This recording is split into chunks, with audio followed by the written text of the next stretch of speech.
हर हर महादेव। श्री शिवाय नमस्तुभ्यम। श्री शिवाय नमस्तुभ्यम। हर हर महादेव। हर हर महादेव। हर हर महादेव। श्री शिवाय नमस्तुभ्यम। श्री शिवाय नमस्तुभ्यम। हर हर महादेव। काल हर दुख हर दारिधर कष्ट हर। हर हर महादेव। शंभु शंभु शंभु। मैं प्रथम पूज्य देव गणपति गणेश जी महाराज का आह्वान करता हूँ तथा उनसे प्रार्थना करता हूँ कि इस कथा स्थल पर पधार कर भावपूर्वक कथा करवाने में हमारी सहायता करें। हे गणेश जी महाराज, आप आवाज समझ देवी देवताओं को आने का मार्ग दें और हमारी भाषा उन तक पहुंचाकर उनसे आशीर्वाद दिलवाने में हमारी सहायता करें। मैं यहाँ के स्थान देवता, वास्तु देवता, ग्राम देवता, क्षेत्रपाल देवता, समस्त देवी देवताओं का आह्वान करता हूँ तथा उनसे प्रार्थना करता हूँ इस स्कंद महापुराण के इस अद्भुत कथा में पधार कर सभी लोगों पर अपनी कृपा बनाए रखें। मैं अपने भोलेनाथ मैया पार्वती से अनुरोध करता हूं कि गौर बिंदु और आकाशन ग्रहण करें। कार्तिकेय जी से भी अनुरोध करता हूं कि स्कंद देव के रूप में आप इस स्कंद महापुराण के कथा में आप रहकर सभी को आशीर्वाद प्रदान करें। मैं अपने कुलदेवी के सरस्वती माता तथा अपने श्रोताओं के कुलदेवता कुलदेवी का भी आह्वान करता हूं तथा समस्त देवी देवताओं का मनन करते हुए और आप सबको वंदन करते हुए मैं अपने गुरु आज्ञा लेकर मैं आकाश अजड़े मंसल गोत्रोत्पन्न उमा शंकर नारायण देवी कांता अजड़े का पुत्र आचार्य संगीत कृष्ण जी महाराज सांवरिया बाबा वृंदावन वाले मेरे गुरु, मैं उनसे आज्ञा लेकर आज की कथा को प्रारंभ करूंगा और अपने गुरु की आज्ञा लेकर पंडित प्रदीप जी मिश्रा को धन्यवाद देते हुए आज की कथा की ओर बढ़ूंगा। हम लोग कल पुरुषोत्तम क्षेत्र के उत्कल खंड में चल रहे हैं और हम लोगों ने नरसिंह जी की मूर्ति का आगमन और उनके बारे में कल पढ़ा था। आज आगे की कथा बाबा ही सुन लें, सुना लें, करवा लें, कर लें और हमें सबको आशीर्वाद प्रदान करें। मैं अपने भोलेनाथ को मनन करते हुए, अपने जगन्नाथ को मनन करते हुए आप सबको कथा की ओर ले चल रहा हूं। काल हर दुख हर दारिधर कष्ट हर। हर हर महादेव। शंभु शंभु। आज चूंकि आज मेरे भाइयों द्वारा भी जगन्नाथ जी का दर्शन का प्रयास है जगन्नाथ धाम में, तो पुरुषोत्तम क्षेत्र में, तो भगवान भोलेनाथ उनके दर्शन से हमारे पूरे परिवार पर अपनी अखंड कृपा बनाए रखे तथा मेरे श्रोताओं पर भी कृपा बनाए रखे। काल हर दुख हर दारिधर कष्ट हर। हर हर महादेव। शंभु शंभु। कल हम लोगों ने जाना था जो भगवान नरसिंह का दर्शन, स्पर्श, नमस्कार, भक्ति पूर्वक दंडवत तथा स्तुति करता है वह सब पापों से मुक्त हो जाता है। बोलो नरसिंह भगवान की जय। बोलो शंकर भगवान की जय। काशी काशी श्री काशी मुख नगरी काशी श्री।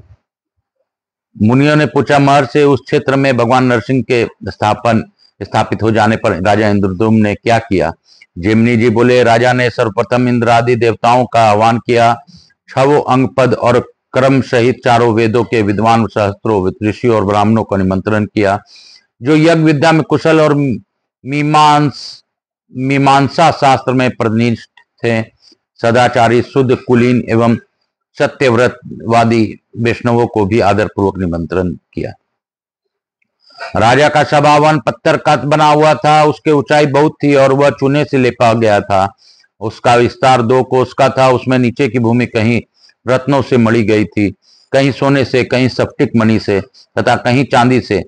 उस भवन के चारों ओर सुखपूर्वक उतरने के लिए सैकड़ों सीढ़ियां बनाई हुई थी। शुभ दिन और शुभ नक्षत्र में सब सभासदों के बैठक बुलाकर राजा ने सबको यथा योग्य आसन दिया।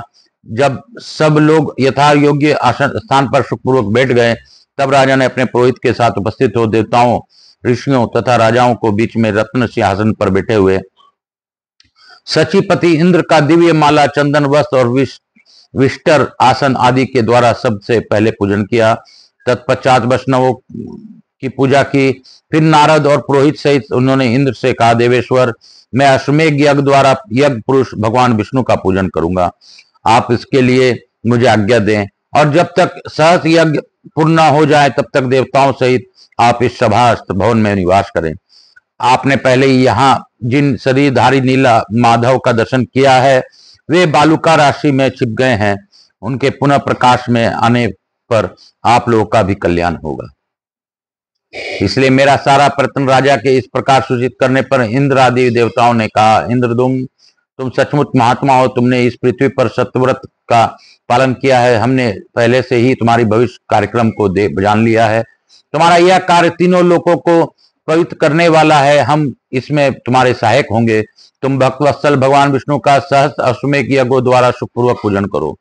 तदनंतर राजा ने यज्ञ के आरंभ के लिए भगवान का पूजन किया। भगवान विष्णु के सभा भवन में इष्ट देव के स्थान पर बिठाकर राजा अपने पत्नी के साथ निश्चित लग्न की प्रतीक्षा करने लगे।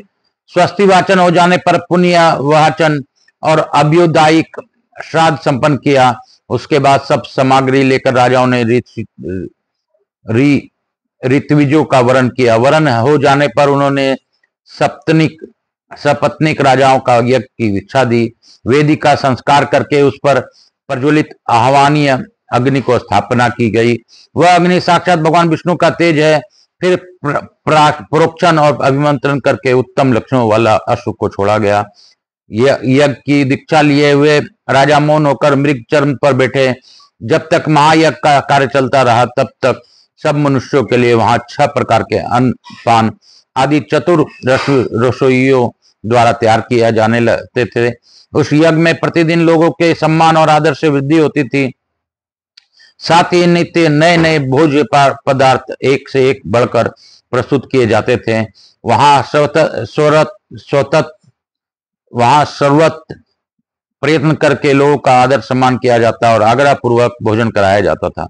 वहां किसी का याचना नहीं करनी पड़ती थी। कोई विमुख नहीं लौटता था। महाराज के महल सब मनुष्यों के लिए अपने घर के समान हो गए थे। भगवान विष्णु की प्रसन्नता के लिए किए जाने वाले उस यज्ञ में यज्ञानुष्ठान में कुशल तथा सदाचार विभूषित विद्वान कार्य करते थे।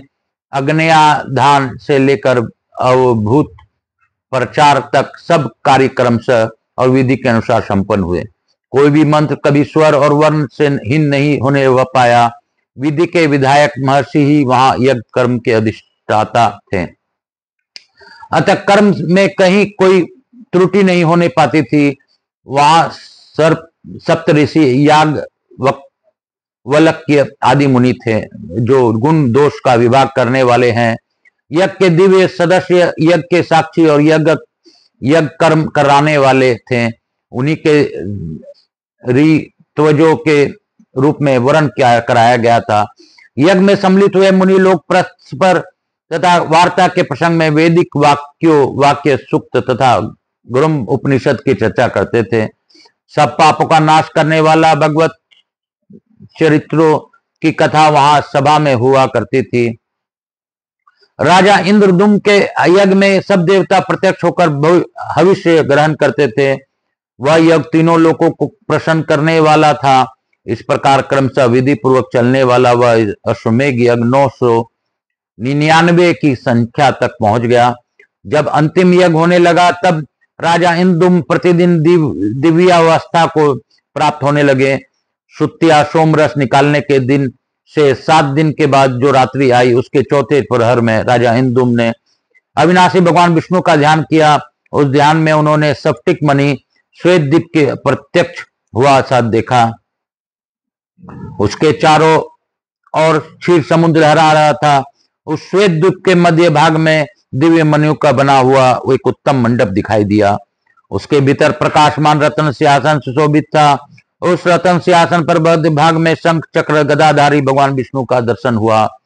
उनके श्रीअंगों की कांति नील मेघ के समान श्याम थी। वे वनमाला से विभूषित थे। उनके दाहिने भाग में हिमालय के सदृश गौर तथा कोटि चंद्रमाओं के समान कांतिमान धरणीधर अनंत विराजमान थे, जो फन रूपी मुकुट का विस्तार करके सुंदर छत्र के आकार में परिणत हो गए थे। उनका स्वरूप बड़ा ही मनोहर था। उनके कानों में 2 रत्नमय कुंडल झिलमिला रहे थे। शरीर पर सुंदर नील वस्त्र शोभायमान था। भगवान के वाम भाग में शुभ लक्षणों से संपन्न भगवती लक्ष्मी विराजमान थी। उनके हाथों में वर अभय की मुद्रा तथा कमल सुशोभित थे। उनके शरीर की कांति कुमकुम के समान थी और नेत्र बड़े सुंदर थे।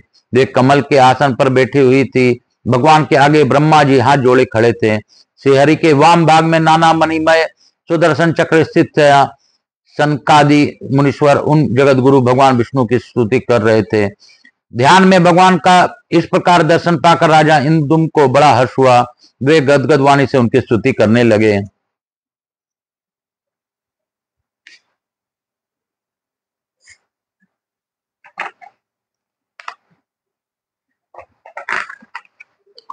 हे जगदान, हे जगदात्मन, आपको नमस्कार है। केवल स्वरूप स्वरूप त्रिगुणातीत गुणांजन, आपको नमस्कार है। आप विशुद्ध निर्मल ज्ञान स्वरूप हैं, आपको नमस्कार है। शब्द ब्रह्म नाम से प्रसिद्ध, आपको नमस्कार है। जगत स्वरूप, आपको नमस्कार है। संसार सागर में गिरे हुए दिन दुखी मनुष्यों को दुख का नाश करने वाले, आपका को नमस्कार है। हृदय के दुर्भेद ग्रंथियों का भेदन करने वाले, आपको नमस्कार है। आप 14 भुवन रूपी भवन में के मूल स्तंभ हैं, आपको नमस्कार है। कोटि कोटि ब्रह्मांडों को रचना करने वाले शिल्पी रूप आप भगवान चक्रपाणी को नमस्कार है। आप करुणा रूपी अमृत सिंधु को बढ़ाने वाले चंद्रमा है, आपको नमस्कार है। दिनों का उद्धार करने के लिए एकमात्र गुप्त दया सिंधु स्वरूप, आपको नमस्कार है। जगत को प्रकाशित करने वाले जो सूर्य आदि ज्योतिर्मय ग्रह और नक्षत्र हैं, उनको भी विज्योति आप हैं, आपको नमस्कार है। आप अनंत करण के पापों का जलाने के लिए प्रदीप्त अग्नि रूप हैं, आपको नमस्कार है। आप सबको पवित्र करने वाले हैं, पवित्र वस्तुओं में सबसे अधिक पवित्र हैं, आपको बार बार नमस्कार है। आप सबसे अधिक भारी, सबसे महान और सबसे अधिक विस्तार युक्त हैं, आपको बार बार नमस्कार है। आप अतिशय निकट, बहुत ही दूर और अत्यंत छोटे हैं, आपको बार बार नमस्कार है। नारायण, आप सबसे श्रेष्ठ और परम पवित्र हैं, आपको नमस्कार है। हे जगन्नाथ, मेरी रक्षा कीजिए। दिन बंधु, आपको नमस्कार है। प्रभु, आपको सुखदायिनी नौका के रूप में पाकर मैं भवसागर से पार हो गया। रमानाथ, आपका दर्शन होने से मेरे सब क्लेश दूर हो गए। आप सच्चिदानंद स्वरूप हैं, आपको प्राप्त हुए मनुष्यों को दुखों का सर्वथा नाश हो जाता है। इस प्रकार ध्यान में स्थित हुए राजा इंद्रदुम्न ने जगदीश्वर भगवान विष्णु को यों स्तुति करके उन्हें प्रणाम किया। फिर ध्यान के अंत में राजाओं के अपने आप को भान हुआ। वे सोचने लगे, यहाँ पर भगवान विष्णु कैसे स्वयं मेरे प्रत्यक्ष होंगे। इस चिंता से उनका मन व्याकुल हो उठा। उन्होंने नारद जी से सब बातें कही। तब नारद जी ने आश्वासन देते हुए कहा, राजन, अब तुम्हारी शोक समाप्त हो गया। इस यज्ञ के अंत में भगवान तुम्हें यहाँ प्रत्यक्ष दर्शन देंगे। यह सब बातें दूसरे किसी के आगे प्रकाशित न करना। बोलो शंकर भगवान की जय, बोलो काशी विश्वनाथ की जय। गुरु आज्ञा लेके आज की कथा को मैं यहीं पे विराम दूंगा। आज हम लोगों ने इंद्रदुम्न राजा के द्वारा विष्णु जी का, लक्ष्मी जी का, बलराम जी का और सुदर्शन जी का दर्शन का भाव सुना। किस प्रकार जगन्नाथ रूपी उन्होंने प्रार्थना की, यह भी हमने जाना। इस प्रार्थना से हमारा कल्याण निश्चित ही है। काल हर, दुख हर, दारी धर, कष्ट हर, हर हर महादेव। शंभो शंभो शंभो शंभो। आप सबों को वंदन करते हुए तथा लघु आरती कर आज की कथा को यहीं पे हम लोग विराम देंगे। और भगवान भोलेनाथ की दया सब पर बनी रहे, ऐसी भावना के साथ हम लोग हे बम बम भोला, नाचे मेरा भोला, बम बम भोला।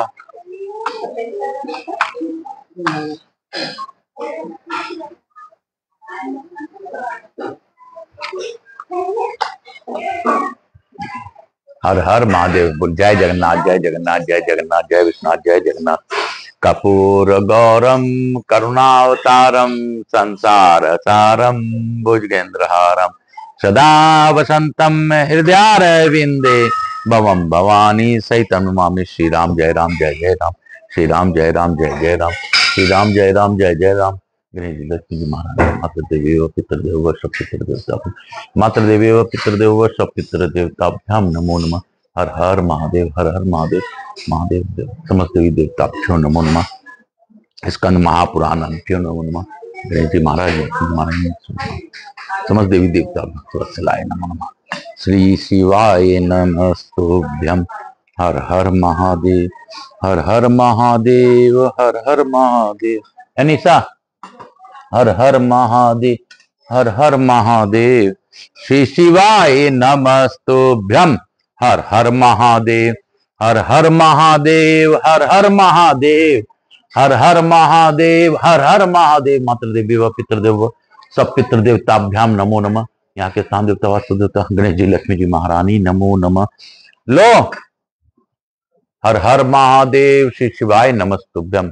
आप सबों को वंदन करते हुए प्रथम पूज्य देव गणपति गणेश जी महाराज, लक्ष्मी जी महारानी, रिद्धि सिद्धि शुभ लाभ कुबेर जी महाराज से अनुरोध करता हूं कि हमारे यहाँ निवास कर रहकर अखंड कृपा बनाए रखें। हवाई समझ देवी देवताओं से अनुरोध करता हूं कि आप अपने हमें सभी लोगों को आशीर्वाद प्रदान कर अपने स्थान को गमन करें, पुनः बुलाने पर पधार कर आशीर्वाद दें।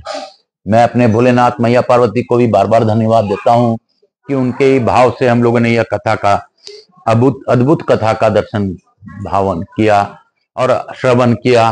बाबा सब पर अपनी अखंड कृपा बनाए रखें। काल हर दुख हर दारी धर कष्ट हर, हर हर महादेव शंभो शंभो।